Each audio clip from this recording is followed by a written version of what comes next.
오늘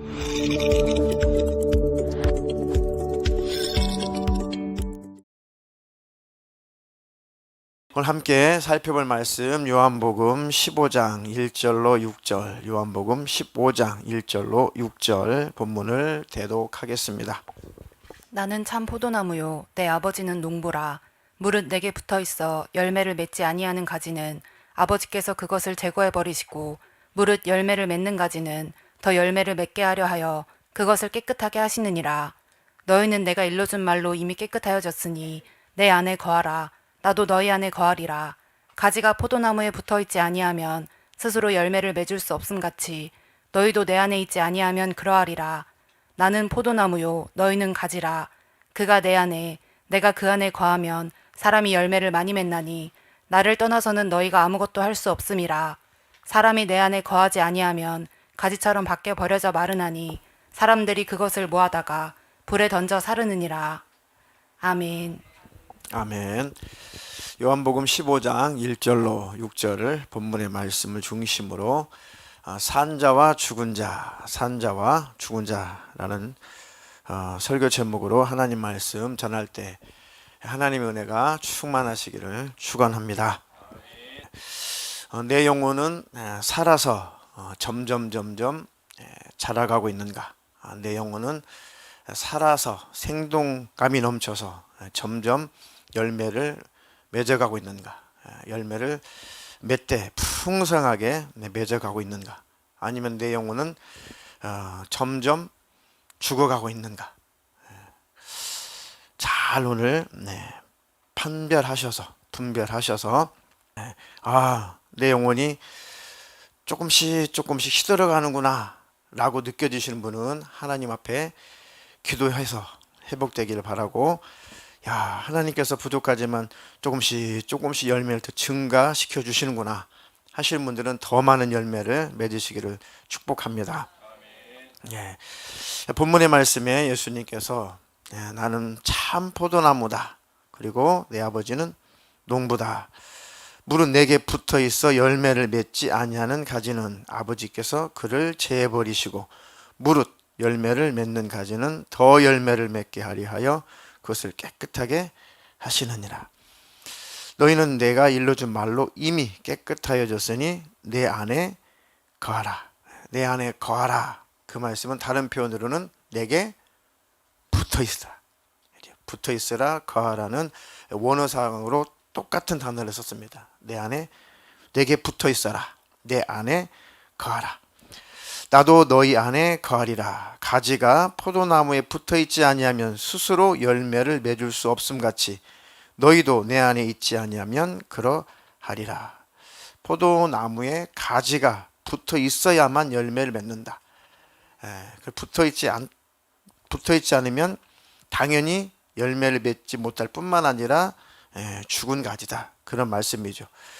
너희도 내 안에 있지 아니하면 그러하리라. 나는 포도나무요 너희는 가지라. 그가 내 안에 내가 그 안에 거하면 사람이 열매를 많이 맺나니 나를 떠나서는 너희가 아무것도 할 수 없음이라. 사람이 내 안에 거하지 아니하면 가지처럼 밖에 버려져 마르나니 사람들이 그것을 모아다가 불에 던져 사르느니라. 이 본문으로 설교를 많이 했기 때문에 본문 설명을 굳이 구체적으로 하지 않아도 잘 알고 계실 겁니다. 죽어가는 나무는 특징이 열매를 맺지 않습니다. 죽어가는 나무는 열매를 맺을 만한 힘이 없어요. 그리고 죽어가는 나무는 꽃도 피지 못합니다. 조금 상태가 좋으면 꽃까지는 피는데 열매를 맺지 못하고 결국은 그 나무가 고사되고 말죠. 죽어가고 있는 나무, 아직 죽지는 않았지만 점점 죽어가고 있는 나무는 이 나무가 힘이 없어서 쉽게 병충해에 쉽게 노출돼요. 건강한 나무, 건강한 화초들만 봐도 똑같은 화초인데 점점 죽어가는 화초들은 신기하게 벌레가 굉장히 많이 끌고 그 벌레에 아주 취약합니다. 그런 걸 보게 되죠. 죽어가는 나무를 또 보면 특징이 계속 바싹바싹 이파리가 이제 말라져 간단 말이죠. 그래서 물이 부족한가 해서 물을 계속 부었더니 더 빨리 나무가 말라져 가요. 물을 주면 줄수록 죽어가는 나무는 더 빨리 말라집니다. 왜냐하면 뿌리가 더 빨리 썩으니까. 뿌리가 썩으니까. 그러니까 죽어가는 나무가 말라지는 이유는 뿌리가 썩어서 이 수분과 양분이 흡수가 안 되니까, 올라가지 않으니까 당연히 그 나무는 말라서 죽게 되는 거죠. 아무리 물을 계속 부어줘도 결국은 뿌리가 죽은 나무는 바싹바싹 말라가는 것입니다. 자, 죽어가는 나무는 또 뿌리가 약하기 때문에 금방 쑥 뽑혀요. 금방 뽑힙니다. 과연 내 영혼은 아주 잘 자라가고 있는가? 예수님께 잘 붙어 있어서 예수님 안에 거해서 예수님이 공급해 주시는 그 신령한 양식을 먹고 예수님이 공급하시는 그 생명을 먹고 점점점 자라갈 뿐만 아니라 열매를 맺고 또 더 풍성하게 맺고 있는가? 아니면 반대 현상이 일어나고 있는가? 내 모습을 보면, 자기 자신의 모습을 보면 잘 알고 있잖아요. 그런 현상이 일어나거든 하나님 앞에 간절히 부르짖어 기도해야 됩니다. 그럴수록 예배드리기 싫지만 그럴수록 악착같이 더 예배 드려야 됩니다. 내 영혼이 죽어갈수록 기도하기 싫고 예배드리기 싫고 헌금하기 싫고 전도하기 싫고 모임하기 싫고 하여튼 감사도 없고 사랑도 없고 그 죽어가는 영적인 나무가 그렇습니다. 그럴수록 더 예수님께 붙어서 예수님으로부터 생명을 공급받아야 되는데 반대로 더 멀어지는 것이 특징입니다. 그러니까 목회자가 있고 셀장님들이 있고 부셀장님들이 있고 중보기도자가 있고 돕는 섬겨주는 직분자들이 있는 것입니다.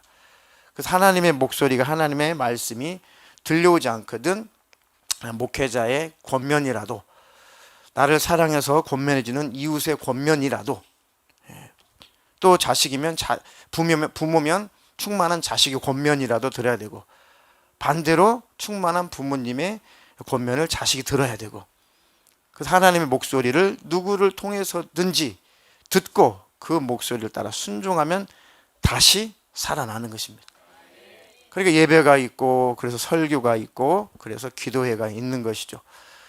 그래서 내가 점점점 영적으로 피폐해져 간다, 죽어간다, 말라져 간다 라고 할 때는 더 억지로라도 예배하십시오. 억지로라도 예배하시고 하여튼 기도가 안 될 겁니다. 기도가 안 될지라도 끝까지 기도하는 자리에서 기도해 보려고 몸부림을 쳐보십시오. 그러면 결국 성령님이 역사하시게 돼 있어요. 원수 악한 영은 결국은 떠나가게 되어 있습니다. 나는 산 자여서 나는 영적으로 살아있는 자여서 나는 성령의 열매가 잘 나타나고 있는가? 우리 성령의 열매 주일날마다 같이 우리 읽고 있는데요. 성령의 열매 대표적인 성령의 열매 9가지 시작.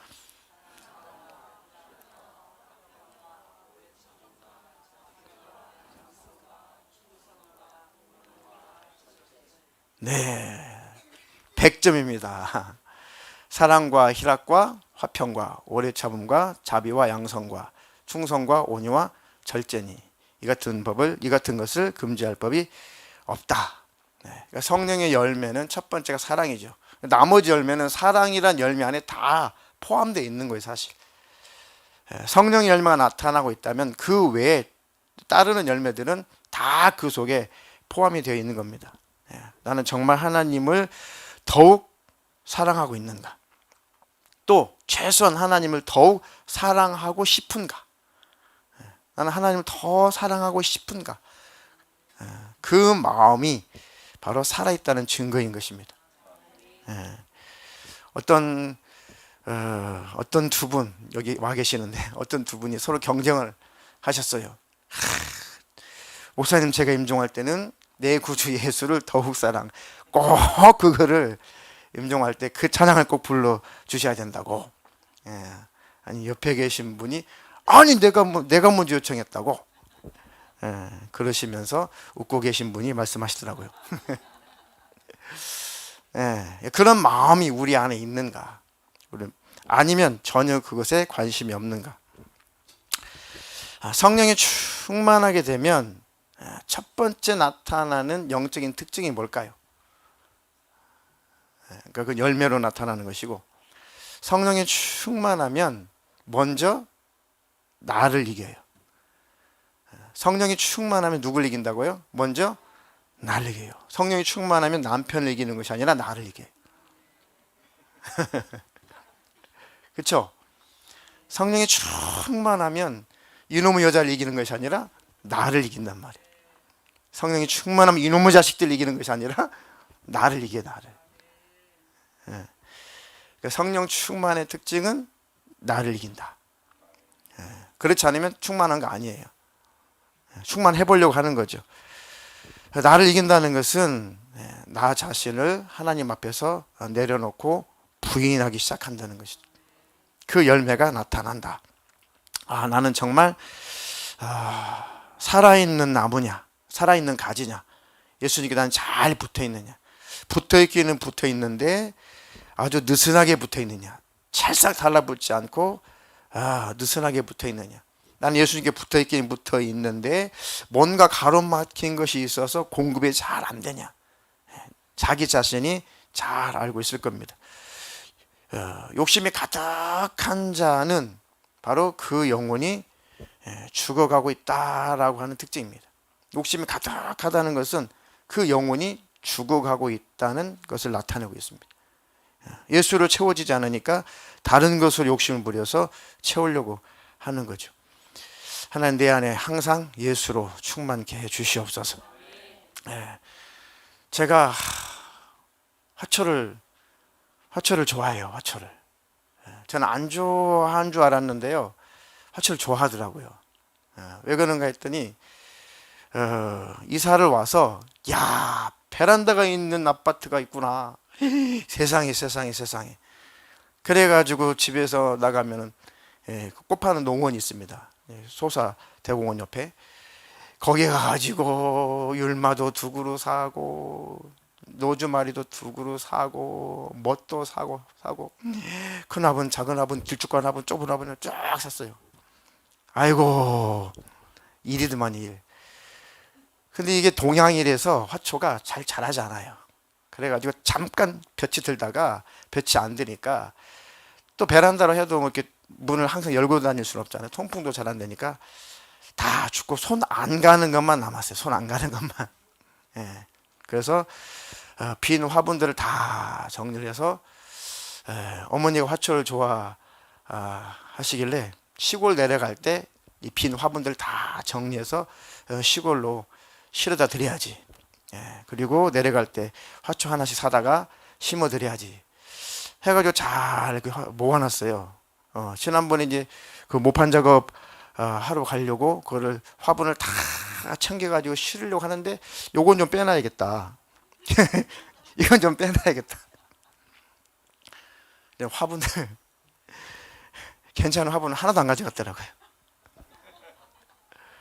그리고 어느새 거기에 로즈마리 2그루가 심겨져 있어요. 그리고 거기에 이게 뭐죠? 봄에 피는 꽃 튤립 9군을 10개나 사다가 심어놨더라고요. 이건 지난 얘기고. 그리고 히아신스도 6개나 사다가 꼽아놨더라고요. 가만히 봤는데 잘 자라나는 이 히아신스는 꽃이 예쁘게 펴요. 베란다니까 아주 좋게 피진 않는데, 그런데 죽어가는 이 히아신스는 시들시들하더니 이게 막 냄새가 나요. 흐물흐물 해가지고 썩어가요.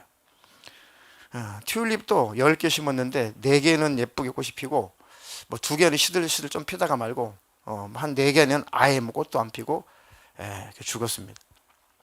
그래가지고 다 또 정리를 하면서 다시는 이제 이런 거 안 해. 그랬는데 그 다음 사건이, 그랬는데 로즈마리가 2개 심겨져 있더라고요. 내 화초를 좋아하는구나. 이런 나를 받아들여야지. 나를 부인하면 되겠는가. 그래가지고 안사람한테 내가 소원이 있다. 소원이. 예. 그 미용실 하는 집사님이 화초를 좋아하셔가지고 미용실을 화초로 잘 꾸미는데 개업 예배 드리고 나서 딱 보니까 뭔가 허전하더라고요. 나도 화초 좋아하는데. 그래가지고 안사람한테 노래를 불렀죠. 당근, 당근, 당근. 제값 주고 사달라고는 안 하겠다. 그래가지고 한 사람이 열심히 당근을 찾아가지고 당근, 당근. 가지고 기어이 소원을 성취를 했습니다. 그래가지고 그 나무를 싣고 집에 거실에 다 갖다 놨는데 세상에 이 내리다가 이렇게 가지 하나 똑 부러졌어요. 아이고, 팔이 부러진 줄 알았어요.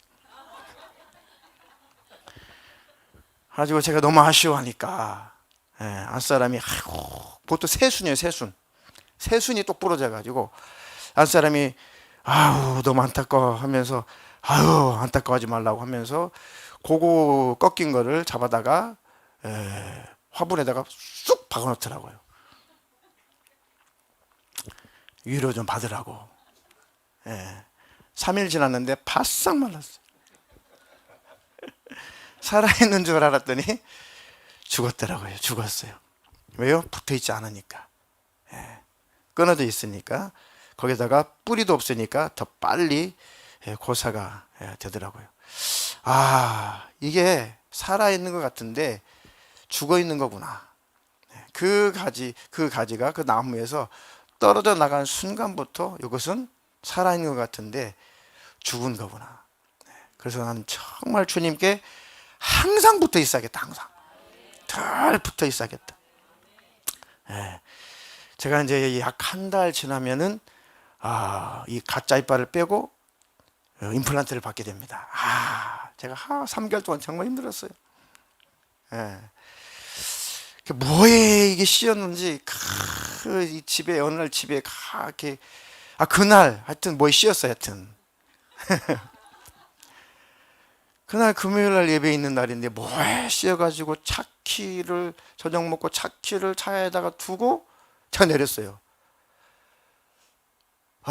그래가지고 제가 운동할 겸 예배 끝나고 차 가지러 가면 되지. 그 목길동 그 근처에서 걸어서 이제 교회로 왔단 말이죠. 교회로 와가지고 또 생각을 해보니까 또 차를 또 가지러 가야 될 것 같아요. 그래가지고 우리 윤은재 전사님한테 부탁을 했죠. 나를 집에까지 데려다 주면은 집에 보조키가 있으니까 그것을 가지고 차 있는 곳에 가서 가져와야겠다. 그런데 정말 멋있었어요. 제가 그때 예배가 1시간밖에 안 남은 거예요. 근데 그 생각을 어떻게 그 생각 못했는지 그래가지고 이제 바쁘게 이제 빨리 가서 차 키를 가지러 가야지 해가지고 아파트 마당에서 내려가지고 막 제가 뛰어가지고 확 들어갔어요. 현관문이 열려 있는 줄 알고. 그 강화문이, 이 두꺼운 강화문이 열려 있는 줄 알았어요. 왜 그런가 했더니 엘리베이터 안에 그 현관문 안에 엘리베이터 문이 이렇게 딱 열려서 아저씨가 이렇게 올라가시려고 그 문이 딱 열려 있어요. 착각을 한 거예요. 유리문이 열린 줄 알고. 있는 힘을 다해서 확 타려고 뛰었는데 빵 준 거예요. 가지고 주저앉아가지고 기절을 해가지고 한참 내가 왜 이러고 있지? 아니 순간 왜 이러고 있는지를 모르겠더라고요. 왜 이러고 있지 내가? 주저앉아가지고 생각을 해보니까 제가 부딪힌 거야. 왜 정신 차렸냐면 엘리베이터를 타고 올라가시려고 했던 아저씨가 문을 닫으려다 다시 열고 큰 소리로 아저씨 괜찮아요? 아저씨 괜찮아요? 아저씨가 뭐냐 목사다. 아저씨 괜찮아요? 그랬더니 정신이 돌아오니까 너무 창피스러운 거예요. 너무너무 창피스럽다라고 하는 게 이 전문 용어로 쪽팔리다라고 하는 거예요. 그래가지고 그 아저씨가 나오려고 해요. 그래서 제가 문을 얼른 번호 눌러가지고 계단으로 올라가면서 괜찮아요. 근데 막 앞에 얼얼해가지고 이빨 두 개가 다 임플란트 받고 대부분 내 이빨도 아닌데 두 개 잘 살려놓고 있었는데 고개 빵 부딪혀가지고 야, 내 이빨 몇 개 안 남았는데 왜 이러냐 해가지고 건드리면 아프고 건드리면 아프고 어떻게 설교를 끝나고 그래 이거 좀 많이 흔들리는데 이게 좀 기다리면은 제자리 잘 샀겠지. 그래도 내 이빨 몇 개 안 남았는데 요거 맞아 뽑으면 큰일 나 해가지고 큰 일주일 가까이 버텨봤어요. 그때 한쪽 이는 뭔가 조금씩 통증이 사라지는 것 같은데 한쪽 이는 갈수록 더 통증이 심해요. 건드리면 이게 막 악소리가 나요. 가지고 어떤 분이 빨리 병원 가시라고 치과 가라고 그래가지고 그때 토요일 오전인가 하여튼 치과를 갔죠. 그랬더니 의사가 딱 엑스레이 찍어보더니 부러졌어. 부러졌어. 이빨이 부러졌어요. 근데 이상하다. 두 개가 꽝 같이 부딪혔는데 하나는 왜 부러지고 하나는 이 흔들리기 심하게 흔들리긴 하는데 부러지지는 않았단 말이지. 왜 그랬을까 했더니 하나는 신경치료를 안 한 이고 똑같이 내이지만 하나는 신경치료를 해가지고 가라는 이에요. 그러니까 신경치료를 했기 때문에 전문가 계시는데 살아있는 것 같은데 그 애는 거의 죽은 거죠. 힘이 없잖아요. 같이 부딪혔는데 고개 똑 뿌렸다고요. 엑스레이 찍어보니까 선명하게 금이 쫙 가 있어요. 그건 금이 가는 정도가 아니라 선생님이 이거는 완전히 부러진 거라고 미련을 버리시라고. 어떻게 해야 돼요? 뽑아야죠. 그래가지고 제가요 말을 많이 하는 직업이거든요. 이게 어떻게 앞니 빠져가지고 어떻게 제가 말을 합니까?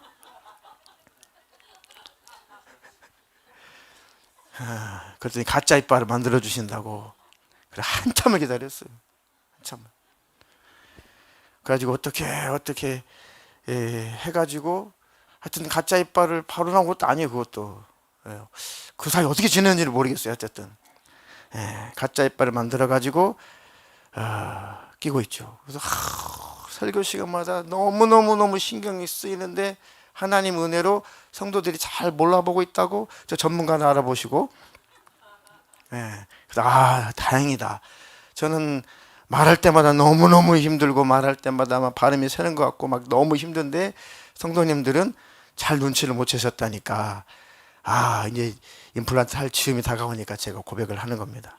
이제 걱정하지 마시라고. 잘 겉으로 볼 때는 이게 아무리 이렇게 거울 보고 막 봐도 정말 아무 문제가 없는 것 같았어요. 근데 엑스레이를 찍어보니까 이미 죽은 거예요. 이빨이 이미 부러진 겁니다. 그거는 뽑아내야 돼요. 다른 방법이 하나도 없습니다. 이렇듯이 살아있는 것 같은데 내 영혼이 죽어있는 자라면 산자와 죽은 자를 심판하러 예수님 오신다고 그랬는데 그때 죽은 자로 예수님 눈에 발견되면은 뽑혀 나가는 거예요. 들림받지 못하는 겁니다. 그러니까 우리는 항상 주님께 붙어 있어야 된다. 아멘. 그 말씀이 요한계시록 3장 1절로 6절 4대 교회에 대해서 예수님께서 경고하시는 말씀이요. 대독해 주시겠습니다.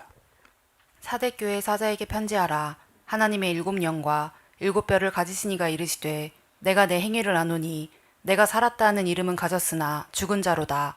너는 일깨어 그 남은 바 죽게 된 것을 굳건하게 하라. 내 하나님 앞에 내 행위에 온전한 것을 찾지 못하였으니 그러므로 내가 어떻게 받았으며 어떻게 들었는지 생각하고 지켜 회개하라.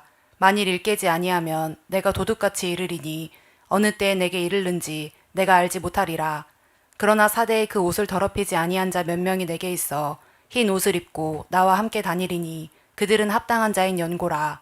이기는 자는 이와 같이 흰 옷을 입을 것이요 내가 그 이름을 생명책에서 결코 지우지 아니하고 그 이름을 내 아버지 앞과 그의 천사들 앞에서 시인하리라. 귀 있는 자는 성령이 교회들에게 하시는 말씀을 들을지어다. 아멘. 소아시아에 많은 교회가 있었는데 그 교회들을 대표하는 교회로 7개 교회만 지칭을 하신 겁니다. 그때 당시에 소아시아의 지금의 터키, 시리아 이쪽 지역이죠. 교회들이 왕성하게 많이 세워져 있었습니다.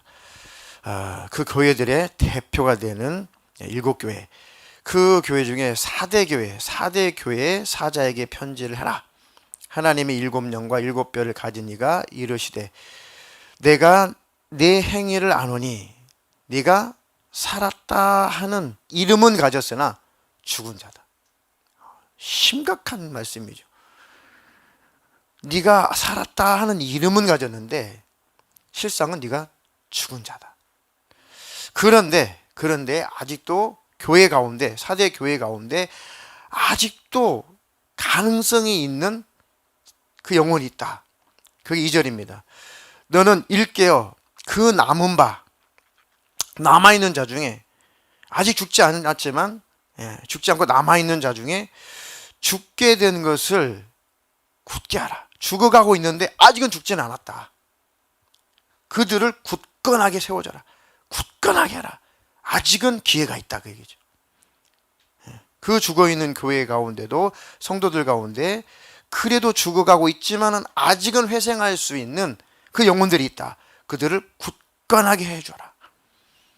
내 하나님 앞에 내 행위와 온전한 것을 찾지 못하였노니 그러므로 내게 어떻게 받았으며 어떻게 들었는지 생각하고 지켜 회개하라. 만일 깨지 아니하면 내가 도둑같이 이르리니 어느 때에 내게 이르는지 내가 알지 못하리라. 그 중에 그러나 사대에 그 옷을 더럽히지 아니한 자 몇 명이 내게 있어 흰 옷을 입고 나와 함께 다니리니 그들은 합당한 자인 연고라. 다 죽어가는데 그 중에 죽어가고 있는 자들은 아직 회생할 수 있다. 살려라. 그리고 소수이긴 하지만 살아있는 자도 있다. 교회 안에 그런 얘기죠. 이기는 자는 이와 같이 흰 옷을 입을 것이요 내가 그 이름을 생명책에서 결코 지우지 아니하고 그 이름을 내 아버지 앞과 그의 천사들 앞에서 시인하리라. 귀 있는 자는 성령이 교회들에게 하시는 말씀을 들을지어다. 교회 안에도 죽어버린 자가 있고 죽어가는 자가 있고 주님이 인정하는 자가 있다는 거죠. 그러니까 내게서 나타나는 성령의 열매를 가지고 늘 분별하자라고 많이 말씀드렸습니다. 내게 나타나는 영적인 열매, 성령의 열매를 늘 바라보고 그래도 내가 주님 안에 부족하지만 붙어있기는 하구나. 내가 그래도 조금씩 열매가 맺어가고 있구나. 내가 요즘에 이렇게 바싹바싹 말라있을까? 내 심령에 말라있을까? 내가 왜 주님께 집중하지 못하고 있을까? 내가 지금 말라가고 있구나. 내가 왜 기도가 안 될까? 말라가고 있구나. 내가 왜 주님 일에 관심이 없을까? 내가 죽어가고 있구나. 내가 왜 감사가 없을까? 내가 죽어가고 있구나. 내 안에 왜 온갖 혈기와 짜증과 분노와 이것만 가득할까? 내가 혹시 죽은 자 아니야? 내가 지금 죽어가고 있구나. 내 안에 이렇게 불안하고 막 근심, 막 걱정, 염려만 가득하지. 왜 이렇게 평안이 없을까? 내가 지금 죽은 자인가? 죽어가고 있는가? 충분히 자기 자신이 알도록 되어 있습니다. 그러니까 예배에 힘써야 돼요. 너무너무 아이러니하게도 주님을 사모하고 사랑하고 열매 맺고 끼어있는 분일수록 예배를 더 많이 드리려고 하고 반대로 예배를 좀 더 자주 드려서 믿음이 좀 굳건하게 좀 저분은 서갔으면 좋겠다 하시는 분들 중에서 예배를 잘 안 드리시는 분도 있단 말이에요. 너무 참 이건 아이러니하다. 그래서 설교 제가 서두에 그랬잖아요. 그런 분들은 빨리 깨닫고 어떻게든지 내가 예배를 하나라도 더 횟수를 늘려야겠다. 나는 이렇게 평안이 없지, 나는 이렇게 불안하지, 나는 주님의 살아계심에 대해서 확신이 없지, 나는 가정 안에서 평강이 없고 행복이 없지, 나는 이렇게 우울하지, 나는 이렇게 괴롭지, 나는 왜 살아야 되는지 이유를 잘 모르겠지, 나는 왜 아내가 사랑스럽지 않지, 나는 왜 남편이 사랑스럽지 않지, 내 자식들이 왜 귀찮지, 내 부모에 대해서 귀찮지, 뭔가 마음이 어두워져 가고 있는 분들은 반대로 예배 횟수를 빨리 늘려야 돼요. 근데 마귀라는 놈은 절대 예배 횟수 늘리게 하지 않죠. 제가 언제 예배, 모든 예배 다 드려야 구원받는다 했나요? 그 차원이 아니잖아요. 반대로 그런 분들일수록 예배를 더 참석을 해서 우뚝 서야 되는데, 불안한 분일수록 예배를 안 드려요. 아이고, 저분은 그 예배 다 쫓아오지 않아도 신앙생활 넉넉히 잘 하실 것 같은데 저분은 예배를 안 빠지시고 되도록이면 예배를 다 드리려고 하신단 말이야. 그런 분들은 정말 죄송합니다. 손이 안 가요. 손이 안 가. 영적으로. 근데 정말 저분은 예배를 횟수를 하나라도 더 늘려서 좀 믿음이 잘 서갔으면 좋겠는데, 그런 분들의 특징은 예배를 또 사모하지 않아요. 이게 참 아이러니하다. 그러니까 권면할 때 들으시는 것이 복입니다. 권면할 때 들으시는 것이 복이에요. 뭐 거리가 너무 멀어서 온라인 예배하실 수밖에 없는 분들 어쩔 수 없죠. 하지만 그것이 아니라 예배할 수 있는데 예배할 마음이 없는 것이 문제예요. 예배할 수 있는데 예배할 마음이 없는 것, 이게 문제예요. 이게 문제. 예배할 수 없는 환경과 예배하기 싫은 것하고는 완전히 다른 거예요. 그죠? 예배를 안 드리는 것과 예배를 못 드리는 것은 본질이 다른 겁니다. 본질이 다른 거예요. 예배할 마음이 없다.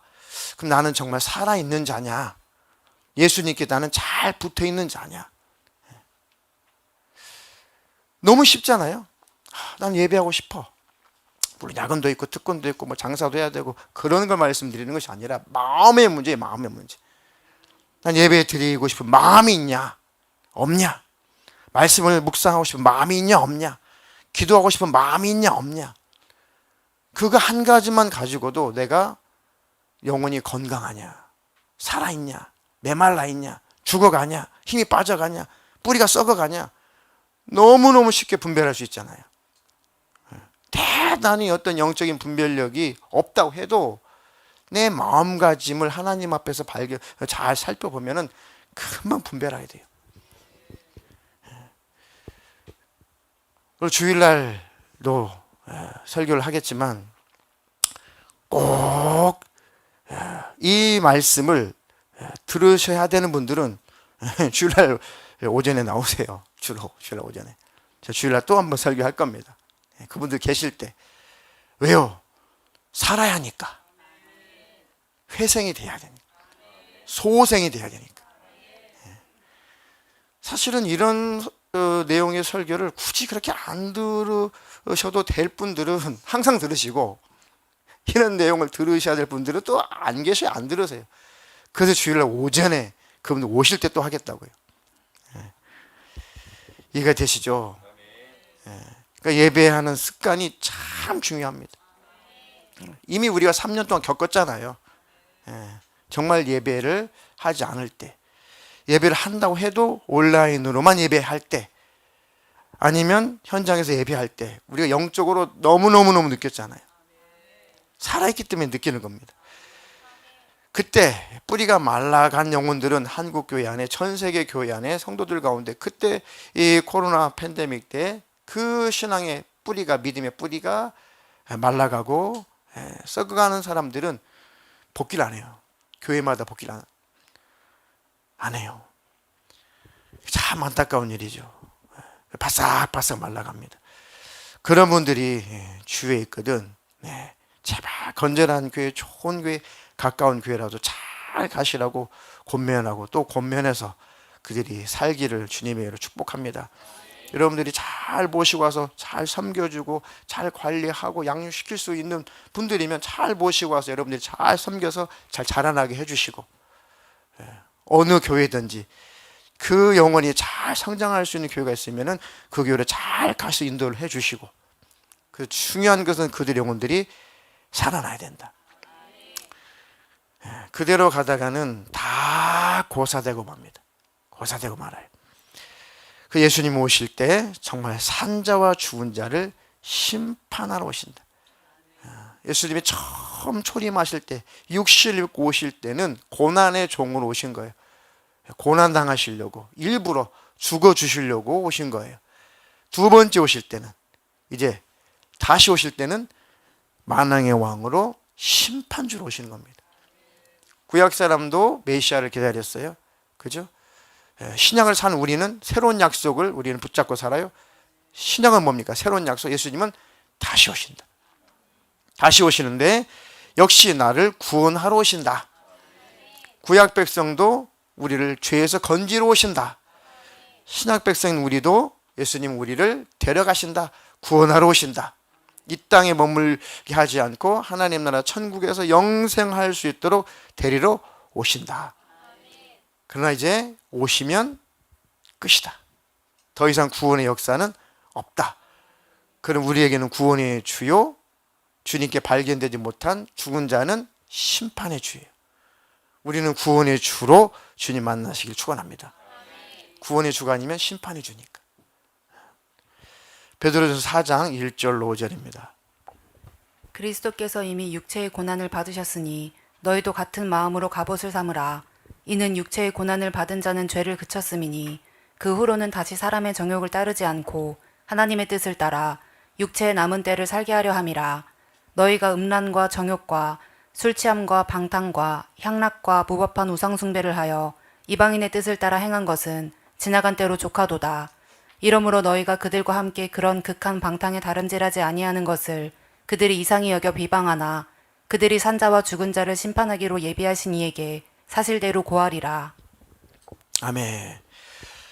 그리스도께서 이미 육체의 고난을 받으셨으니 너희도 같은 마음으로 갑옷을 삼으라. 이는 육체의 고난을 받은 자가 죄를 그쳤으니 죄의 문제를 예수님이 육체로 다 해결해 주셨다.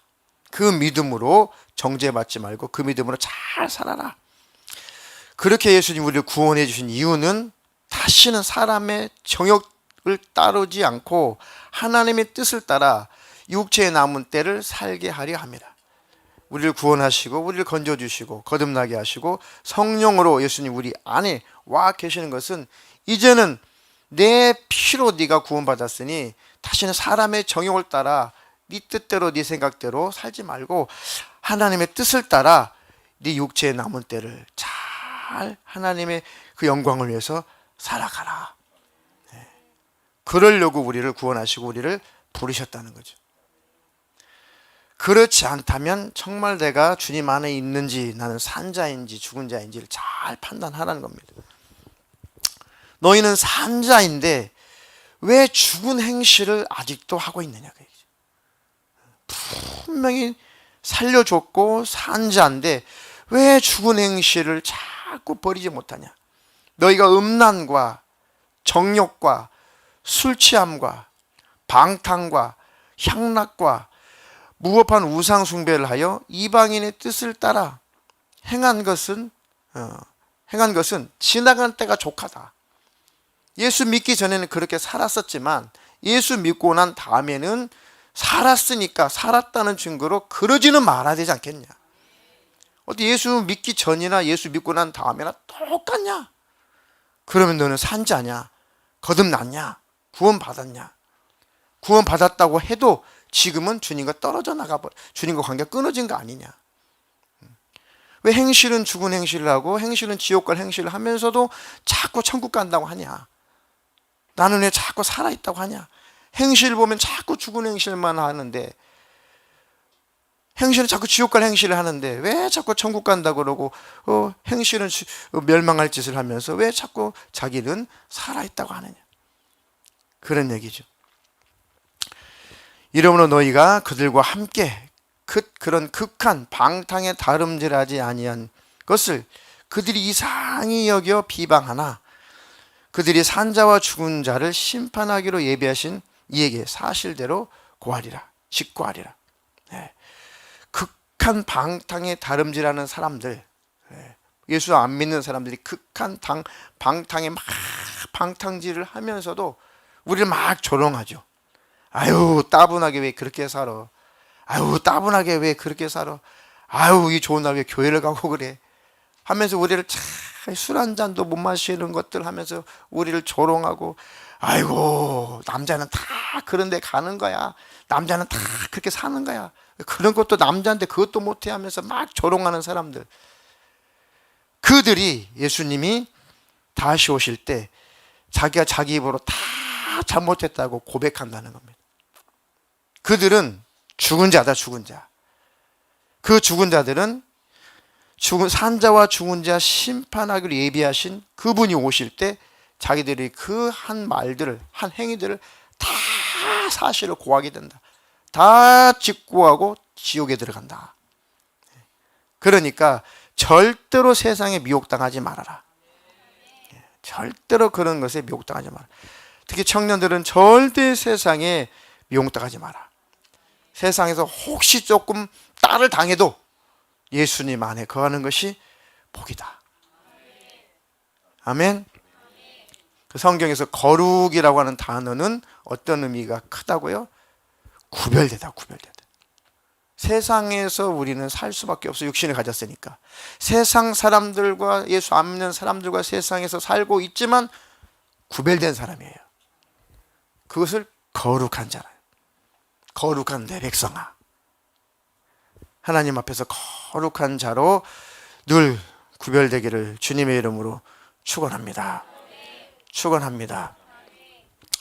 너희가 과거에는 그렇게 음란과 정욕과 술 취하고 방탕하고 세상의 쾌락 향락을 좋아하고 비나이다 타로 점보고 우상 숭배하고, 그것은 다 과거에 거듭나기 전에 했었다. 그때로 제발 좋게라. 이제는 산자가 되었으니 산자답게 산행실로 하나님께 영광을 돌려라. 산자와 죽은 자 심판하시려고 예수님이 예비하고 계시다. 기다려 계시다. 아멘. 주님 오시는 그날에 산자로 꼭 확인되고 산자로 우리 예수님께 발견되기를 주님의 이름으로 축복합니다. 축복합니다. 그래서 정말 나는 산자냐, 나는 죽은 자냐, 나는 살아있기는 한데 점점점 죽어가는 자냐, 나는 살아있기는 한데 아직 열매를 맺지 못하고 있느냐, 나는 점점 죽음으로 가고 있는 자냐. 제일 쉬운 것은 내가 정말 주님과 함께 하고 싶은가, 내가 주님과 함께 하고 싶은가, 내가 주님의 이름을 부르고 싶은가, 내가 늘 주님을 바라보고 싶은가. 제일 쉬운 나에 대한 평가는 나는 예배하고 싶은가예요. 예배는 주님과 대면하다, 주님과 만나다, 주님 앞에 절하다, 주님께 경배하다라는 뜻이니까요. 내가 산자라면 그 주님 앞에 나오고 싶죠. 산자라면 주님 앞에 예배하고 싶죠. 죽은 자는 주님 앞에 나오고 싶지 않아요. 아담이 영혼이 죽으니까 하나님의 낯을 피해서 숨어버린 것처럼, 주님 앞에 가까이 나가지 않은 것처럼 죽은 자들은 하나님 앞에 가까이 나오려고 하지 않는다. 나는 분명히 구원받은 자인데 왜 내가 예배하는 자리를 꺼려할까? 나는 분명히 구원받은 자인데 나는 왜 예배하는 것을 따분해 할까? 말라가고 있구나. 끊어져 가고 있구나. 주님께 붙어있지 못하고 주님으로부터 내가 분리되고 있구나. 빨리 깨달으셔서 돌이키고 회개하면 원수는 떠나갑니다. 매일매일 점검해야 돼요. 매일매일 점검하세요. 아침마다 주님을 주목하고 아침마다 주님의 이름을 부르고, 성령이 충만하지 않으면 아침에 일어나서 막 별 잡념만 가득하지 예수님이 잘 집중이 안 되잖아요. 성령이 충만하지 않으면 아침에 일어나서 주님의 이름을 잘 부르기가 이게 잘 쉽지 않아요. 소리가 잘 안 나와요. 주님 하는 것하고요, 예수님 하는 것하고는 너무너무 영적으로 다른 걸 전 느꼈어요. 아버지 좀 쉽게 나와요. 주님도 쉽게 나와요. 근데 예수의 이름을 부르는 것은요, 또 다른 차원이더라고요. 또 다른 차원이에요. 신기했어요. 아버지, 아이고 아버지, 그냥 아양 떨 때는 너무 좋아. 아버지 주여 주님. 근데 예수님 그 이름을 부르는 것은 또 다른 차원이었어요. 그의 이름을 부르는 것은 이렇게 위대한 거구나. 그래서 정말 주님의 이름을 부르는 게 능력이다. 예수의 이름을 부르지 못하게 만드는 악한 영들이 지배하고 있구나. 빨리 오늘 아침도 털어버리고 예수님 이름을 불러야지. 악한 영이 지배를 맡고 있는 분들 기도해 드릴 때 아멘 하세요? 아멘 못하죠? 악한 영이 지배받는 분들 기도할 때 예수님 불러보세요. 안 나와요. 가위 눌려보세요. 예수님 쉽게 나와요? 주여는 좀 나와요. 주여는. 예수님 잘 안 나와요. 왜? 악한 영이 지배를 하고 있기 때문에 그렇습니다. 끌어내려고, 주님과 관계를 끊어놓으려고, 주님 안에서 끌어내려고 몸부림치는 그 원수의 지배를 조금만 받아도 예수의 이름을 외치기가 쉽지 않아요. 그러니까 고의적으로 그 이름을 부르세요. 예수의 이름은 능력이 있어요. 예수의 이름은 권세가 있습니다. 예수의 이름을 부른다는 것은 내가 주님을 찾는 거고, 주님을 의지하는 거고, 주님께 붙어있기를 소망하는 거예요. 예수님 하는 것은. 그러면 그 의지 앞에 흑암의 세력들은 깨끗이 떠나가요. 그리고 주님이 선명해집니다. 그게 그냥 특별할 때가 아니라 매일매일 하셔야 돼요. 천국 가는 그날까지. 과거의 충만으로 천국 가는 것이 아닙니다. 과거의 믿음으로 천국 가는 것이 아닙니다. 현재의 믿음으로 천국 가는 거예요. 현재의 충만함으로 쓰임받는 것이니까. 아멘. 교회에 대해서 불만이 있고 불평이 있고, 또 강단에 대해서 불만이 있고 불평이 있고, 나는 죽은 자냐 산 자냐. 셀 안에서 불만이 있고 불평이 있고, 나는 죽은 자냐 산 자냐. 나는 성령으로 사는 자냐, 아니면 어둠의 세력의 지배를 받는 자냐. 진짜 성령으로 지배를 받으면 교회 안에 문제가 혹시 발견되면 끌어안고 기도하게 돼 있죠. 성령으로 지배를 받으면 셀 안에 문제가 있으면 그 문제를 가지고 기도할 수 있습니다. 물론 정당하게 건의도 할 수 있고 정당하게 부탁도 할 수 있어요. 정말 교회를 사랑하고 또 직분자를 사랑함으로 그렇게 하는 것은 참 축복된 일입니다. 그렇지 않지만 어둠의 영의 지배를 받고 분리시키고 이간질하고 끊어내는 일들은, 이거는 100% 만프로 악한 영의 지배를 받고 있는 거예요. 잘 분별을 해야 됩니다. 나는 왜 교회 오면 불평 불만을 일삼지? 나는 셀 안에 들어오면 불평 불만을 일삼지? 나는 설교 끝나면 불평 불만을 일삼지? 나는 교회 안에 들어오면 왜 불평 불만을 일삼지? 과연 난 하나님 안에 있는 거야? 나는 정말 산 자야? 혹시 나 죽은 자는 아닐까? 나 악한 영의 지배를 받고 있는 자는 아닐까? 너무 쉽잖아요. 너무 분별하기 쉽잖아요. 하나님, 나를 볼 수 있도록 눈을 열어 주시옵소서. 흑암의 세력들이 떠나가고 밝은 빛으로 비춰 주시옵소서.